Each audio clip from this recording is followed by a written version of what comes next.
السلام علیکم ورحمۃ اللہ نحمدہ ونصلی علی رسولہ الکریم اما بعد فاعوذ باللہ من الشیطان الرجیم بسم اللہ الرحمن الرحیم رب اشرح لی صدری ویسر لی امری واحلل عقدۃ من لسانی یفقہوا قولی۔ ریاض الصالحین میں باب المجاہدات ہی پڑھ رہے تھے، اور اس میں اس سلسلے کی آج ہم 7ویں حدیث پڑھیں گے، اور اوور آل پوری بک میں حدیث نمبر 101 ہے۔ السابع عنہ ان رسول اللہ صلی اللہ علیہ وسلم قال حجبت النار بالشہوات وحجبت الجنت بالمکارہ، متفق علیہ حدیث ہے، یعنی بخاری اور مسلم دونوں میں بیان ہوئی ہے۔ ترجمہ ہے، حضرت ابو ہریرہ رضی اللہ عنہ سے روایت ہے، رسول اللہ صلی اللہ علیہ وسلم نے فرمایا، جہنم کو شہوات نفسانی کے ساتھ ڈھانپ دیا گیا ہے اور جنت کو گراں گزرنے والے ناگوار کاموں سے ڈھانپ دیا گیا ہے۔ تو یہاں سے ہمیں کیا پتہ چل رہا ہے کہ اب یہ حدیث جو کہ مجاہدہ کے باب میں لائی گئی ہے، یعنی زندگی میں آپ جب آخرت کے لیے کوششیں کر رہے ہیں تو اٹ موسٹ ایفرٹس کریں، پوری طرح سے کوششیں کرنا، جہاد کرنا، یعنی پوری قوت لگانا، ٹھیک ہے۔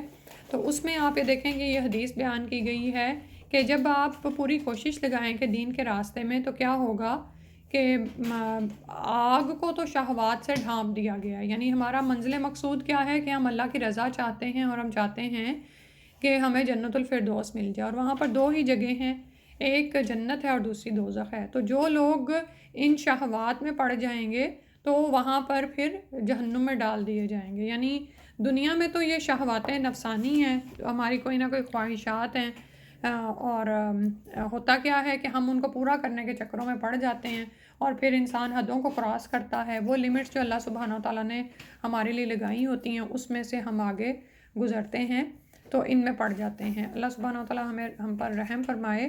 تو جہنم کو شہوات اور لذات سے ڈھانپنے کا مطلب یہ ہے کہ شیطان جہنم کے راستے کو نہایت مزین اور خوبصورت بنا کر پیش کرتا ہے۔ انہی لذتوں میں پڑھ کر انسان زندگی گزارتے گزارتے بوڑھا ہو جاتا ہے اور موت پاس آ جاتی ہے۔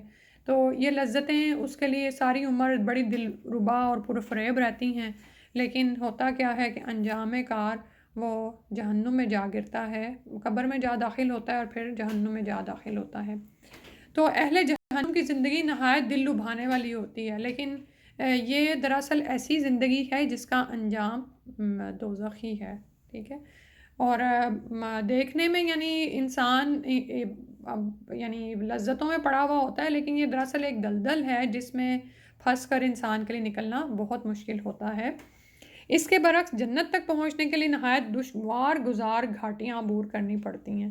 آپ یہ دیکھیں نا کہ فرض نمازوں کا ہی صرف ہم معاملہ دیکھ لیں، صبح کے وقت خود کو نیند سے نکالنا، اس کے بعد اٹھ کر گرمی سردی کے موسم میں مختلف طرح کے موسم میں وضو بنانا، اور پھر اللہ کے حضور کھڑے ہو جانا، نماز میں اپنے خشوع کا دھیان رکھنا، نماز کی شرائط کو پورا کرنا، یہ سب کچھ کیا ہے، ایک مشکل کام ہے نا، ٹھیک ہے۔ تو لیکن یہ ہے کہ یہ گھاٹیاں ہیں تو جن کو اگر آپ عبور کر جائیں گے، کہیں آلاب و مصائب ہیں، کہیں حقوق و فرائض کے دشوار گزار راستے ہیں، لیکن فائنلی جو منزل مقصود ہے وہ کیا ہے، جنت مل جائے گی، ٹھیک ہے۔ تو ارشاد باری تعالیٰ ہے، احاسب الناس ان یترکوا ان یقولوا آمنا وهم لا یفتنون، کیا لوگ یہ سمجھ بیٹھے ہیں کہ ان کے صرف یہ کہنے سے کہ ہم ایمان لائے انہیں چھوڑ دیا جائے گا اور ان کی آزمائش نہیں ہوگی؟ سورہ العنکبوت کی آیت ہے۔ تو یہ دراصل آزمائش ہی ہے کہ جہنم کی طرف جانے والا راستہ جو ہے وہ سجا دیا گیا ہے، ٹھیک ہے، اور جنت کا راستہ مشکل ہے، پرخطر ہے، اور اس میں گھاٹیاں عبور کرنی پڑتی ہیں۔ اور اسی طرح یہاں پر انہوں نے فرمایا کہ وفی روایت مسلم کی ایک روایت میں حفت بدلہ حجبت ہوا بمعنہ کہ حجبت کی جگہ حفت ہے، دونوں ہم معنی ہیں، ای بینہ و بینہا حاضل حجاب، مطلب یہ ہے کہ انسان کے درمیان اور جنت و دوزخ کے درمیان یہ پردہ ہے، فائزہ فعلہ دخلہا، تو جب وہ ایک کو اختیار کر لیتا ہے تو وہ اس میں داخل ہو جاتا ہے، ٹھیک ہے۔ تو یہ ہم پر ہے، ہمارے اختیار پر ہے کہ ہم کس راستے کو اختیار کرتے ہیں، اور پھر انجام کار اسی کے مطابق ہم حاصل کریں گے۔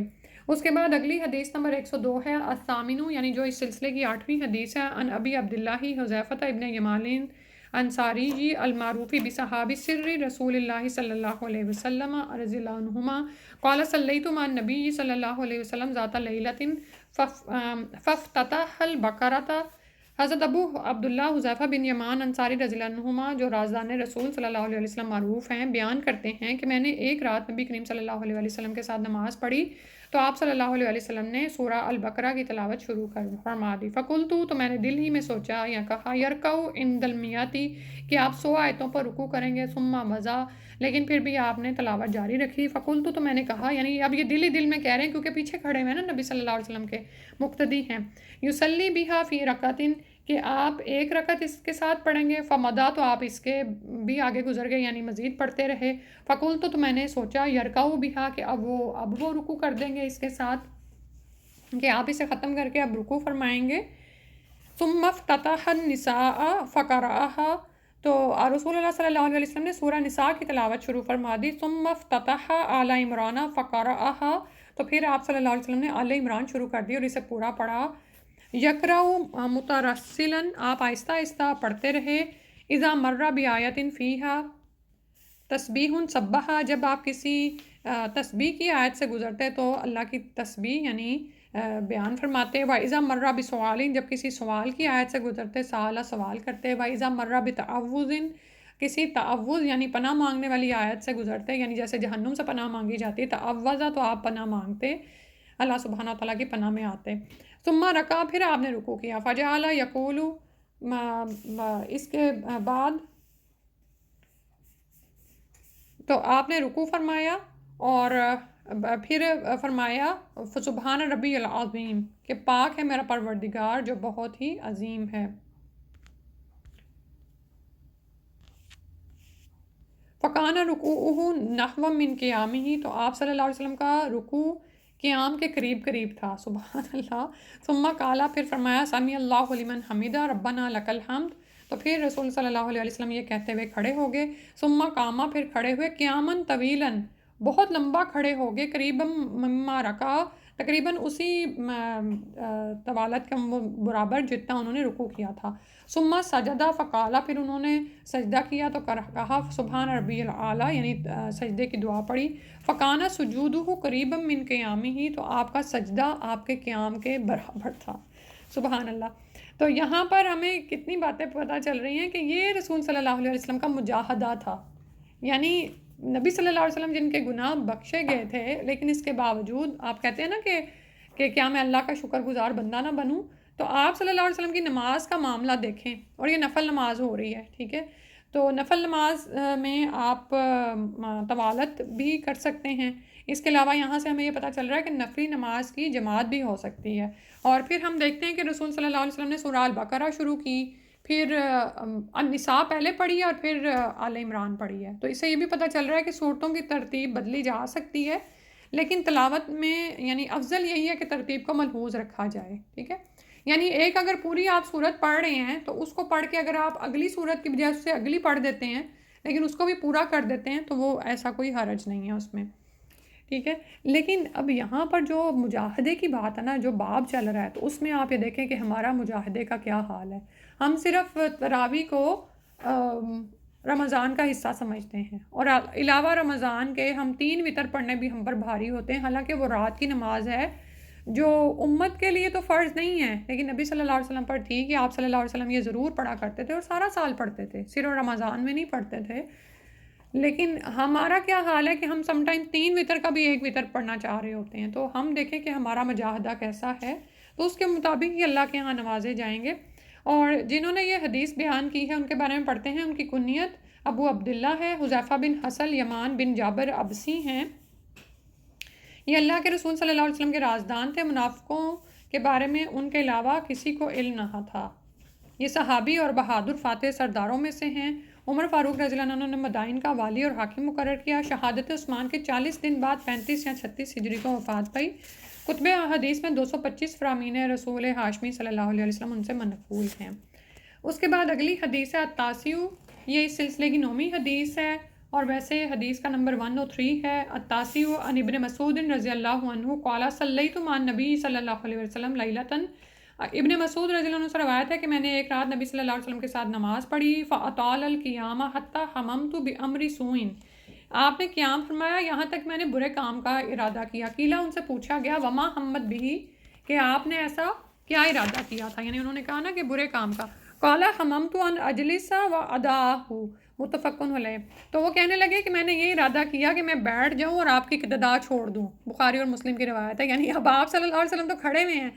تو اب یہاں پر ہمیں کیا فوائد اور مسائل معلوم ہوتے ہیں کہ انہوں نے کس چیز کو برا کام کہا ہے، امام کی مخالفت کرنے کو. اب آپ تھک گئے ہیں لیکن امام نہیں تھکا، وہ کنٹینیو کیے ہوئے نماز کو.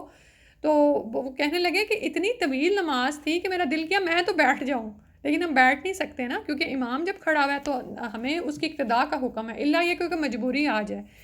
اور امام کھڑے ہو کر اگر نماز پڑھ رہا ہے تو مقتدی بوقت ضرورت تو بیٹھ سکتا ہے، لیکن افضل یہی ہے کہ امام کی اقتداء کرے. یہ صحابی رسول ہے نا، کوئی ہمارے جیسا ہوتا تو پتہ نہیں اس کے ذہن میں کیا کیا خیالات آتے کہ پتہ نہیں اللہ کے رسول بھول گئے، اب میں تو چھوڑ ہی جاؤں، چلو ان پہ تو فرض ہے میں تو جاؤں کہیں. تو سبحان اللہ، یہ پھر یہی وہ چیزیں نا کہ جس کے بدلے میں ان کو پھر جنتوں کی بشارتیں بھی دی گئیں. وہ اللہ سے راضی ہو گیا، اللہ ان سے راضی ہو گیا. پھر اس کے بعد اس سلسلے کی العاشر حدیث نمبر 10 ہے، اور ویسے 104 نمبر ہے. العاشر عن انس رضی اللہ عنہ عن رسول اللہ صلی اللہ علیہ وسلم قال یتبع المیت ثلاثۃ. فرمایا کہ 3 چیزیں میت کے پیچھے جاتی ہیں. اہلہ و مالہ و عملہ، اس کا اہل، اس کا مال اور اس کا عمل. فیرجع اثنان و یبقى واحد، تو پھر 2 چیزیں تو واپس آ جاتی ہیں اور ایک وہاں پر رہ جاتی ہے، یعنی میت کے ساتھ. وہ کیا ہے؟ یرجع اہلہ و مالہ، اس کا اہل اور اس کا مال تو واپس آ جاتا ہے. کہاں واپس آ جاتا ہے؟ گھر واپس آ جاتا ہے، قبر میں تو نہیں جاتا. وَيَبْقَى عَمَلُهُ، اور اس کا عمل باقی رہ جاتا ہے، یعنی وہ میت کے ساتھ ہوتا ہے اور اس کے مطابق اس کو جزا دی جاتی ہے یا سزا دی جاتی ہے.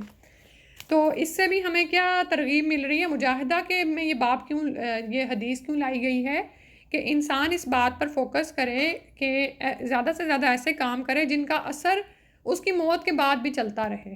سبحان اللہ، کتنی خوبصورت بات ہے نا.